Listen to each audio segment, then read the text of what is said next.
بسم اللہ الرحمن الرحیم۔ شروع اللہ کے نام سے جو بڑا مہربان نہایت رحم والا ہے۔ صحیح مسلم میں حدیث ہے 4776، ایک تابعی ہیں عبد الرحمن بن عبد رب الکعبہ۔ عبد الرحمن یعنی وہ تابعی ہیں، وہ کہتے ہیں کہ میں خانہ کعبہ شریف میں داخل ہوا، صحیح مسلم 4776، ایک کہانی شریف تاریخ شریف نہیں سر، سب احادیث شریف چل رہا ہے، تو یہ مولانا شریف نہیں ہے، مسلم شریف ہے 4776۔ کہتے ہیں میں نے دیکھا کہ حضرت عبداللہ بن عمر بن عاص خانہ کعبہ کی دیوار کے ساتھ ٹیک لگائے ہوئے ہیں اور لوگوں کو احادیث بیان کر رہے ہیں، اور اس میں وہ ایک حدیث بیان کر رہے تھے کہ اپنے امیر کی اطاعت ضرور کرنی ہے جو تمہارا حکمران ہے، اور اس کے اوپر ایمفسائز کر رہے تھے۔ تو اس شخص نے عرض کی کہ حضرت یہ باتیں آپ نے نبی علیہ السلام سے خود سنی ہیں؟ ان کا ہاں، میرے کانوں نے سنا، میری آنکھوں نے حضور کو دیکھا، اور میرے دل نے آپ کی بات یاد رکھی کہ امیر کی اطاعت کرنی ہے ہر حال میں۔ تو انہوں نے کہا کہ آپ کے چچا کا لڑکا معاویہ، یعنی یہ چچا زاد لگتے تھے نا، حضرت معاویہ اور عبداللہ بن عمر بن عاص، عمر بن عاص کا جو بیٹے تھے، وہ تو ہمیں کہتے ہیں کہ ہم آپس میں ایک دوسرے کا مال حرام طریقے سے کھائیں اور آپس میں ایک دوسرے کو ناحق قتل کریں، جبکہ اللہ قرآن میں کہتا ہے سورۃ النساء آیت نمبر 29 کہ حرام طریقے سے ایک دوسرے کا مال آپس میں مت ہڑپ کرو اور ایک دوسرے کو قتل مت کرو۔ آپ بتائیں اب ہم اللہ کی مانیں کہ معاویہ کی مانیں؟ اب یہ ظاہر ہے بڑی ایک سخت بات تھی، تو حضرت عبداللہ بن عمر بن عاص نے تھوڑی دیر تک خاموشی اختیار کی اور پھر سر اٹھا کے کہا کہ معاویہ کی اطاعت کرو ان کاموں میں جس میں وہ اللہ کی اطاعت کے اندر تمہیں حکم دے، اور معاویہ کی نافرمانی کرو ان کاموں میں جس میں وہ اللہ کی نافرمانی کا حکم دے، اور یہی عقیدہ مسلمان کا ہونا چاہیے۔ بخاری اور مسلم دونوں میں حدیث ہے، مولا علی کہتے ہیں نبی علیہ السلام نے فرمایا کہ مخلوق کی اطاعت صرف معروف کے اندر ہے، اللہ کی اطاعت کے اندر ہے۔ اگر وہ اللہ کی اطاعت سے باہر کی بات کریں گے پھر ان کی اطاعت نہیں کی جائے گی مخلوق کی۔ یہ اکثر بولے پوچھ رہے ہوتے ہیں جی میری ماں کہتی ہے بھی داڑھی نہیں رکھنی ہے، تو اب میں ماں باپ کا حکم مانوں؟ یہ وہ بندہ ہے جو ماں باپ کے کہنے پہ کبھی دہی لینے کے لیے بھی دکان پہ نہیں جاتا، وہ داڑھی کے معاملے میں ماشاءاللہ لمحہ پہ جاتا ہے۔ اب میں والدہ کا حکم مانوں یا اللہ کا؟ ڈو پول ہے۔ اللہ اور اس کے رسول کی اطاعت پہلے نمبر پہ ہے۔ یہ جو بخاری مسلم کی حدیث ہے تم مومن ہی نہیں ہو سکتے جب تک کہ میں تمہارے ماں باپ، اولاد اور تمہاری اپنی جان سب سے بڑھ کے تمہیں عزیز نہ ہو جاؤں۔ اس کا مطلب یہی تو ہے کہ اللہ اور اس کا رسول ٹاپ پرائورٹی ہونے چاہیے، عز و جل و صلی اللہ علیہ وآلہ وسلم۔ تو یہ جناب فہم آ گیا ایک تابعی کا، اور ساتھ صحابی کا فہم بھی آ گیا، عمر بن عاص کا بھی، ان کے بیٹے کا عبداللہ بن عمر بن عاص۔ یہاں پہ ایک میں مدنی پھول آپ کو دے دوں۔ یہ اکثر جو یہ بات بولی جاتی ہے نا، الصحابۃ کلہم عدول، صحابہ سب کے سب عادل ہیں، اس کا وہ مطلب نہیں جو آپ کو بریلوی دیوبندی یا اہل حدیث کے مولوی پڑھاتے ہیں یا ان کے بزرگ۔ ورنہ یہاں پہ عبداللہ بن عمر بن عاص کو صحیح مسلم 4776 نمبر حدیث میں کہنا چاہیے تھا الصحابۃ کلہم عدول، سارے صحابہ عدل کرنے والے ہیں، تو تم یہ کہہ رہے ہو کہ یہ حرام خوری کا حکم دیتا ہے اور قتل ناحق کا حکم دیتا ہے، یہ کیسے ہو سکتا ہے؟ الصحابۃ کلہم عدول، یہ نہ کوئی آیت ہے نہ کوئی حدیث ہے، یہ ایک سلوگن کے طور پہ جملہ محدثین کے ہاں پایا جاتا ہے کہ روایت حدیث میں تمام صحابہ عادل ہیں، کیونکہ یہ چیز جان پھٹک ہو چکی ہے کہ صحابہ کرام سے مختلف قسم کی غلطیاں ضرور ہوئیں بحیثیت انسان، آپ اس کو اجتہادی خطا ہی کہہ لیں، لیکن رسول اللہ پہ کبھی انہوں نے جھوٹ نہیں باندھا، کیونکہ نبی علیہ السلام نے اس گناہ کی سنگینی اس قدر راسخ کی تھی ان کے اندر۔ سر بخاری مسلم میں پہلی حدیث ہی مولا علی سے یہ ہے، بخاری میں بھی، کہ میری طرف کوئی ایسی بات منسوب نہ کرنا جو میں نے نہیں فرمائی، ورنہ اپنا مقام دوزخ میں دیکھ لو۔ اب یہ بات اس طریقے سے نبی علیہ السلام نے راسخ کی تھی کہ بڑے بڑے جرم بھی ہوئے لوگوں سے، لیکن حدیث کسی نے نہیں گھڑی صحابہ کرام سے۔ اسی لیے کہا جاتا ہے الصحابۃ کلہم عدول، روایت حدیث میں سارے صحابہ عدول ہیں۔ کوئی نہیں بتا سکتا کہ حضرت معاویہ نے کوئی حدیث گھڑی ہو اپنی شان میں یا حضرت علی کو نیچا کرنے کے لیے، نہیں، ناٹ ایٹ آل۔ اس کا یہ معنی ہے. اور اس کو سپورٹو میں آپ کو ایک کال بھی بتا دیتا ہوں. سنن نبی داؤد میں انٹرنیشنل نمبر کے مطابق 4129 نمبر حدیث ہے. محمد بن سیرین تابعی المتوفا 110 ہجری یہ حدیث حضرت معاویہ سے روایت کرتے ہیں اور ساتھ فرماتے ہیں وَكَانَ مُعَاوِيَةُ لَا يُتَّهَمُ فِي حدیث، اور معاویہ حدیث کے معاملے میں متہم نہیں تھے، ان پر کوئی تہمت نہیں کہ انہوں نے حدیث گھڑی ہو. یہ بات ان کو کہنے کی ضرورت کیوں پڑی؟ حضرت ابو بکر، عمر، عثمان رضی اللہ عنہم اجمعین وعلیہم السلام اجمعین، اور مولا علی کو بھی بیچ میں شامل کر لیں، ان سے حدیثیں روایت کرتے ہوئے تو کبھی نہیں تابعی کہتا کہ روایت حدیث میں وہ کبھی جھوٹ نہیں بولا کرتے تھے، ان پہ کوئی تہمت نہیں ہے. مسئلہ یہ کہ حضرت معاویہ کی زندگی میں ایسے کئی ایک اعمال ہیں جو آپ سن چکے کچھ احادیث کی شکل میں، کچھ آپ پمفلٹ میں پڑھیں گے، کہ اس کے بعد کسی کو شائبہ ہو سکتا تھا کہ اگر یار اس بندے کا کریکٹر ایسا ہے تو اس سے پھر حضور کی حدیثیں کیوں لی جا رہی ہیں. تو انہیں کلیئر کیا کہ وَكَانَ مُعَاوِيَةُ، جہاں تک معاویہ کا تعلق ہے، لا يُتَّهَمُ فی حدیث، حدیث قبول کرنے میں کوئی تہمت نہیں. الصحابۃ کلہم عدول کا مطلب یہ ہے، جو رٹ لگائی ہوتی ہے جناب دیوبندیوں نے بھی جگہ جگہ صحابۃ کلہم عدول، عام بندہ سمجھتا ہے کہ قرآن آئے تو حدیث پڑھ رہے ہیں. یہ ایک جملہ ہے، ایک سلوگن ہے،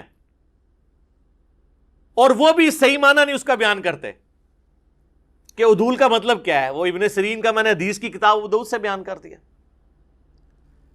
کہ جس مودودی کو انہوں نے بدنام کیا ہے، سب سے سافٹ لینگویج اس بندے کی ہے. وہ 5واں چیپٹر ہے نا، خلافت راشدہ سے ملوکیت کا سفر، اس کے آخری پیرے میں وہ لکھتے ہیں اس طرح خلافت راشدہ کا نظام آخری اور قطعی طور پر خاتمہ ہو گیا. خلافت راشدہ کے نظام کا آخری اور قطعی طور پر خاتمہ ہو گیا.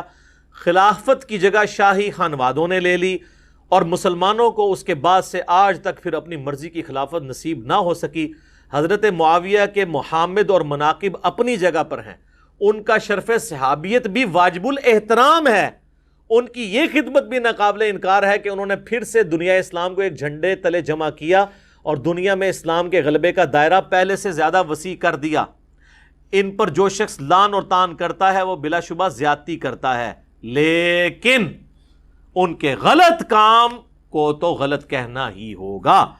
اسے صحیح کہنے کے معنی یہ ہوں گے کہ ہم اپنے صحیح اور غلط کے معیار کو خطرے میں ڈال رہے ہیں. کیا سافٹ لینگویج ہے، کچھ بھی نہیں کیتا. میرا خیال ہے ان 10 لائنوں میں سارے تعریفی جملے ہی ہیں، اور کہتے ہیں بڑی گستاخانہ کتاب لکھی ہے. تو یہ 14th ریفرنس، یہ تو ہمارے ائمہ اہل سنت کے ریفرنسز تھے. 15ویں نمبر پہ میں نے ایک غیر مسلم کا ریفرنس رکھا ہے. یہ کہتے ہیں جناب وہ یہود و نصارہ جس کی تعریف کرے نا، وہ آپ سمجھ لیں یہود و نصارہ کا ایجنٹ ہے. یہی بتایا جاتا ہے نا آپ کو ہر معاملے میں کہ جی وہ قادیانیوں کو پناہ دی ہوئی ہے جرمنی والوں نے، تو لہٰذا آپ سمجھ لیں کہ قادیانی اسلام دشمن ہے. تو سر جرمنی کے ہی ایک جو صحافی ہیں نا، ان کا میں آپ کو ورڈکٹ بتاتا ہوں حضرت معاویہ کے بارے میں. یہ مصر کے ایک مشہور عالم ہیں محمد رشید رضا رحمۃ اللہ علیہ. انہوں نے اپنی کتاب میں لکھا ہے تفسیر المنار کے اندر، اور اب یہ عرب اسکالر ہیں، میں اس کا ترجمہ آپ کو پڑھ کے بتا دیتا ہوں. کہتے ہیں کہ جرمنی کے بعض اکابر پروفیسرز نے عثمانیہ حکومت کے دارالخلافہ میں بعض اہل اسلام سے کہا، اور ان میں بعض شرفائے مکہ بھی موجود تھے، کہ ہمیں چاہیے کہ ہم اپنے کیپٹل برلن، جو برلن شہر ہے، اس کے فلاں چوک میں معاویہ بن ابی سفیان کا مجسمہ قائم کریں. وہ کہتے ہیں کہ یہ حضرت معاویہ کے مجسمے تو غیر مسلم ملکوں میں لگے ہونے چاہیے. ان سے پوچھا گیا کیوں؟ انہوں نے کہا اس لیے کہ وہی تو ہیں جنہوں نے خلافت اسلامیہ کا نظام کا رخ جمہوریت سے غلبہ عصبیت کی طرف موڑ دیا، یعنی زبردستی اور تعصب کے اوپر. اگر وہ نہ ہوتے تو روئے زمین پر اسلام پھیل جاتا اور ہم جرمن اور یورپ کے تمام قبائل عرب مسلمان ہوتے. وہ کہتے ہیں یہ جو ہم چاند ایک بچ گئے ہیں نا، یہ بھی حضرت معاویہ کو دعائیں دو کہ انہوں نے اس وقت حکومت کا نظام ہی بدل دیا. ہمیں تو چاہیے ان کو اپنا لیڈر مان کے ان کے مجسمے لگائیں.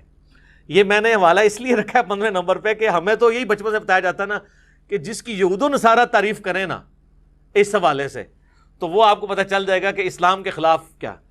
تو میں ان چیزوں پہ کامنٹس نہیں کر رہا, میرا بس کام صرف تھا کہ آپ کو بتا دوں. باقی یہ 15 ریفرنسز تھے اور آخر میں میرا اپنا ریفرنس بھی ہے جو میں بیان کر دوں. وہ 5B ریسرچ پیپر ہے, واقعہ کربلا کا حقیقی پس منظر 72 صحیح الاسناد احادیث کی روشنی میں. یہ 72 کا ٹائٹل تو شہدائے کربلا کی نسبت سے احادیث 200 سے زیادہ ہیں, اکثر بخاری اور مسلم سے ہیں. یہ عربی میں بھی ہے, اردو میں بھی ہے, ہندی میں بھی ہے, انگلش میں بھی ہے. ہماری ویب سائٹ اہل سنت پاک.com سے ریسرچ پیپرز والے پورشن میں جا کے 5B ریسرچ پیپر مفت ڈاؤن لوڈ کریں. اس میں اکثر احادیث بخاری مسلم سے ہیں. ادر دین بخاری مسلم کے اوپر میں نے دور حاضر کے جو بڑے محققین ہیں اسماء و رجال کی فیلڈ کے, شیخ البانی ہوں, شیخ زبیر لیزئی ہوں, شیخ شعیب آرناؤت ہوں رحمہم اللہ اجمعین, اور باقی جو ہیں محدثین, ان کے باقاعدہ تحکیم لگائی ہے. اس میں کوئی ایک حدیث بھی ایسی نہیں ہے جسے کسی نہ کسی محدث نے صحیح نہ کہا ہو. کسی نے ضرور اس کو صحیح کہا ہوگا. سب کی سب میں نے ایک جگہ الحمدللہ جمع کی ہیں, اور اس میں مینلی میں نے 6 ٹاپک کور کیے ہیں. وہ میں آپ کو صرف ان کے عنوان بتا دیتا ہوں. پہلا ٹاپک ہے منہج نبوی پر قائم خلافت راشدہ کی صحیح مدت کتنی تھی اور خلافت راشدہ کے اہل حقیقی خلفۂ راشدین کون ہیں. اس کے بعد دوسرا اس کا ٹاپک جو ہے وہ ہے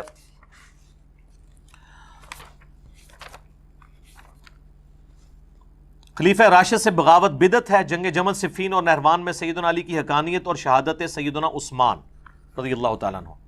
تیسرا ٹاپک ہے رسول اللہ صلی اللہ علیہ وسلم نے اپنی وفات سے 1 مہینہ قبل مستقبل میں ہونے والے حکومتی بگاڑ سے متعلق غیبی خبریں دے دی تھیں. چوتھا ٹاپک ہے چوتھے خلیفہ راشد سیدنا علی کے فضائل کا بیان اور ان پر ممبروں سے لعنت کرنے کی بدعت کب اور کس نے ایجاد کی.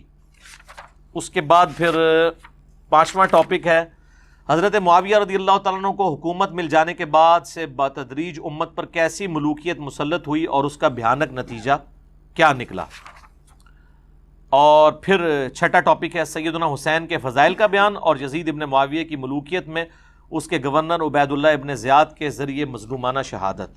تو یہ سارے ٹاپکس میں نے کور کیے ہیں, اور یہ ریسرچ پیپر آپ فری ڈاؤن لوڈ کریں. اگر ہارڈ کاپی منگوانی ہے تو یہ ریسرچ پیپر اور 8 ریسرچ پیپر اور ہیں, ٹوٹل 9 اور 3 اذکار کارڈ, 12 کا پیکج صرف 300 روپے میں آپ TCS عام ڈاکنی TCS کے ذریعے اپنے گھر منگوا سکتے ہیں. صبح 9 سے لے کر شام 5 بجے تک آپ کال کر سکتے ہیں ہماری اکیڈمی میں +92 کے کوڈ کے ساتھ, اور پاکستان میں کریں گے تو 032159000162 ہماری اکیڈمی کا نمبر ہے. بعض اوقات بیزی بھی ملتا ہے, ظاہر ہے کہ بہت زیادہ کالز آ رہی ہوتی ہیں اور آپ کو یہ لگ رہا ہوتا ہے بیل جا رہی ہو, بیل جا نہیں رہی ہوتی, وہ سننے کے دوران دوسری بیل آ رہی ہوتی ہے. لہذا ناراض نہ ہوا کریں, نمازوں کا وقفہ بھی ہوتا ہے. وہاں پہ آپ کال کریں, صبح 9 سے لے کے 5 بجے تک آپ یہ ریسرچ پیپر فری اس اعتبار سے گھر منگوا سکتے ہیں کہ TCS کا خرچہ ہی 300 سے زیادہ ہے. ہم آپ کو 300 میں یہ سارا 12 کا پیکج آپ کے گھر میں بھیجیں گے. اور جو ہماری اکیڈمی میں آتے ہیں, جب اکیڈمی انشاءاللہ کھلے گی تو یہاں تو ایک سیٹ تمام ریسرچ پیپرز کا آپ کو فری سب کو ملتا ہے. تو یہ میری معروضات تھیں کچھ اس حوالے سے جو میں نے آپ کے سامنے رکھیں. اللہ سے دعا ہے جو حق بات میں نے کی اللہ تعالیٰ ہمارے دلوں میں راسخ فرمائے, اور اگر جذبات میں میرے منہ سے کوئی غلط بات نکل گئی تو اللہ تعالیٰ ہمارے دلوں سے ہی معاف کر دے.